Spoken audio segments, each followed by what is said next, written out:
Hey, my name is Mark, and in this segment, we're going to start a series on residual energy and haunts.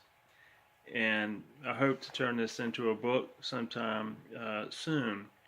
But perhaps no concept is more universally assumed to be true in the paranormal community than that of the residual energy or haunt, along with the intelligent human haunt, the poltergeist, and the demonic. The residual haunt is alleged to be one of four forms of hauntings. However, there is a strong consensus amongst many paranormal investigators that the residual haunt is the most common type of haunt.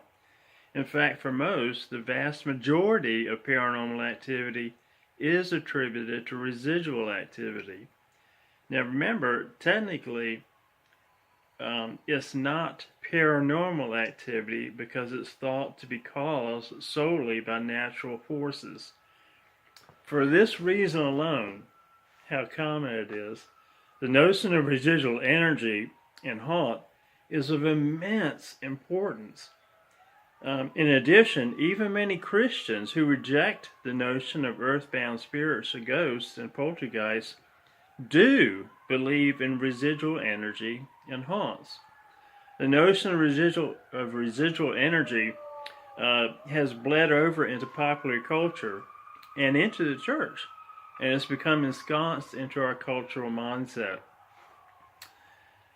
I say this gently, but to my knowledge, there have been very few people in the paranormal community who have really addressed this issue as far as how to defend it, how to describe it, the mechanism, and so forth. And so in this segment, I'm going to try to do something that's not very common. I want to try to show that this common belief really is deeply flawed, indeed, a very harmful idea. Now, it's always, I think, proper to never assume prior knowledge. A residual haunt, or what some people call place memory, is a paranormal hypothesis which states that inanimate materials can absorb some form of energy from living beings during high moments of high tension, for example, angry outbursts, abuse, or traumatic death. The stored energy can be released, resulting in a display of recorded activity. And these hauntings are not intelligent, but simply non-interactive recordings similar to a movie or a tape recorder. And I need to add that the notion of residual energy or haunts is really not even a scientific hypothesis at this point. It's speculation within the paranormal community that has become enormously popular. In fact, it's really not even second guessed. It's just simply assumed to be true. But there's really no scientific proof for it. But it certainly has bewitched the world. I combine residual energy and residual haunts together because it is the notion of residual energy that provides the basis for this kind of residual haunt. That is, without residual energy, there would be no residual haunts. They allegedly act as cause and effect. And I need to add at this point that it's usually thought that residual haunts are completely harmless because they're non-intelligent. However, what if they are intelligent? And that's going to be my argument, as you will come to see. Think of the enormous damage that has been done and continues to be done, all in the name of an unexamined theory that's very popular within the paranormal community. If I may need my glasses for this. This is a quote from Jeff Belanger. I hope I said that right. He's pretty well known in the paranormal community. Quote, No universal way seems to exist to be able to shut down or stop a paranormal time reflection. This is a way of talking about residual energy, paranormal time reflection, or PTR, because we simply do not know what causes it to happen. Some people claim residual haunts, PTRs, happen due to traumatic events leaving an energy imprint. That may be true in a few cases, but many cases of PTR of commonplace occurrences, like someone repeatedly walking from room to room, exiting through an apparent doorway that is no longer there, or doing some mundane task. Nothing seems to indicate why that particular moment in time gets captured and repeatedly reflected back during our time, or perhaps through time perpetually. End quote. Actually, he goes on to say, so we're also left with the disconcerting truth that perhaps the majority of residual haunts or paranormal time reflection, PTR, are not caused by alleged primary cause of residual haunts, and that is a traumatic event which leaves an imprint on the surroundings.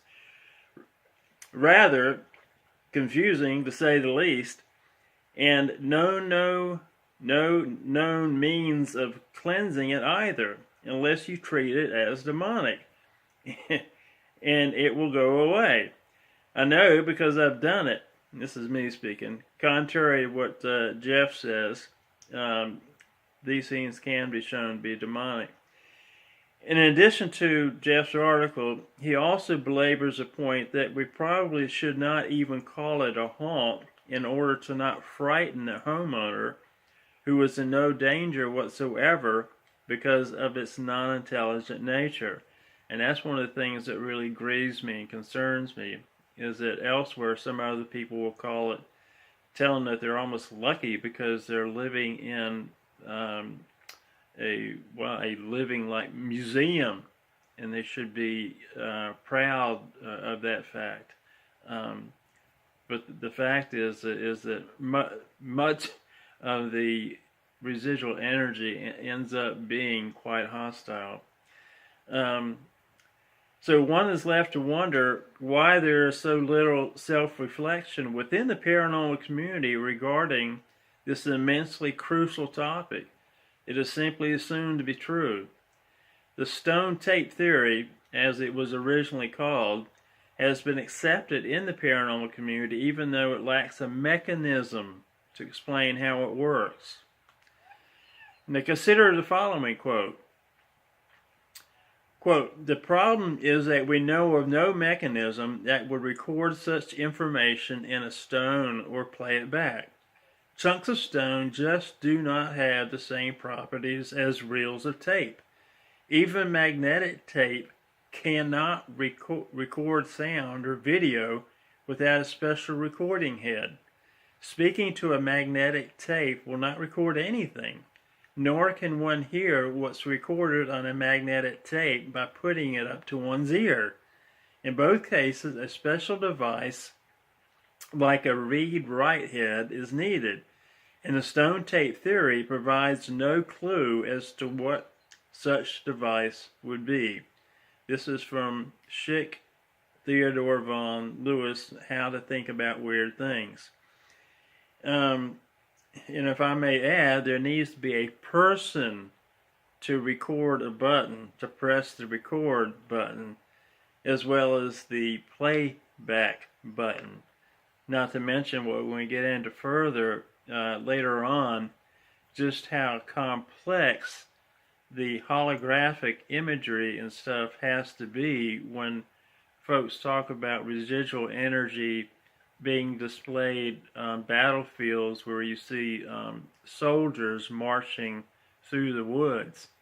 Think of the immense complexity that it would take for a human being to portray that image walking through the woods, and yet this is said to be done simply by natural forces. Does it strike you as odd, as it does me, that a theory which has been accepted by a monolithic consensus by the paranormal community has no mechanism to explain one of its most basic assumptions, nor are they able to explain the very basics of how it works. Stating that it acts like a recorder is not an explanation, but simply an analogy, and a faulty one at that. No science is offered to provide any insights as to how energy can be stored and then played back in a way that is mind-blowing. And as we saw above, most residual haunts are very mundane activities, which would not fit the model of traumatic events leaving an imprint.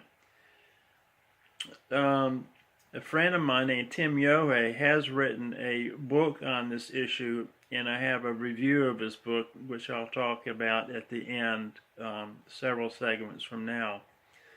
But the intent of my book, and also of these YouTube videos, is to analyze this common notion of residual energy and haunts and show why it should be rejected as contrary to science, common sense, God's Word, and that it's fraught with internal inconsistencies and is proven to be a very harmful beyond measure to countless people.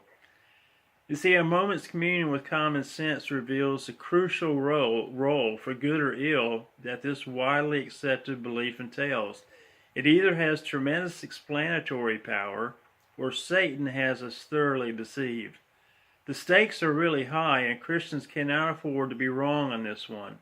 Too much is at stake, especially for the homeowner. Especially if, like Belanger, if you're eager to tell the homeowner that there is no danger because it's merely looping energy.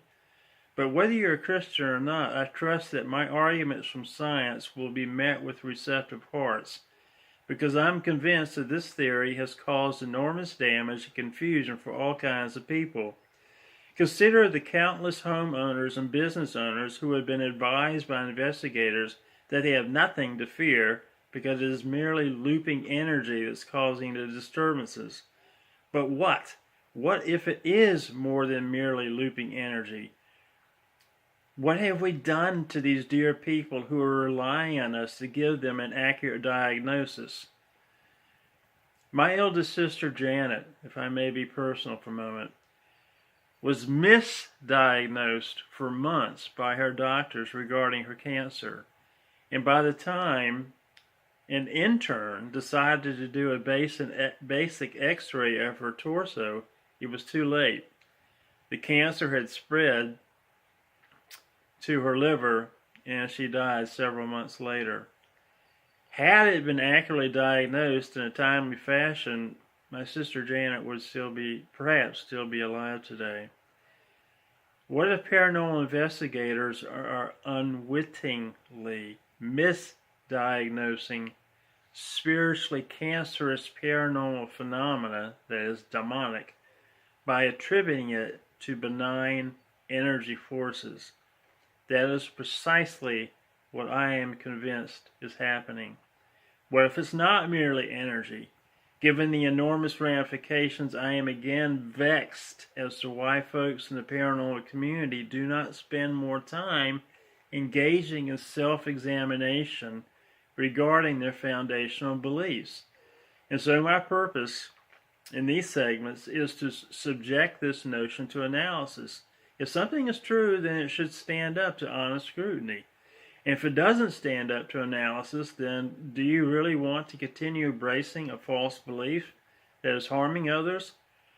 And the harm done in this case can lead to eternal consequences that are unspeakably dreadful. Hell. I'm going to stop here for tonight before we jump into the science. Thank you.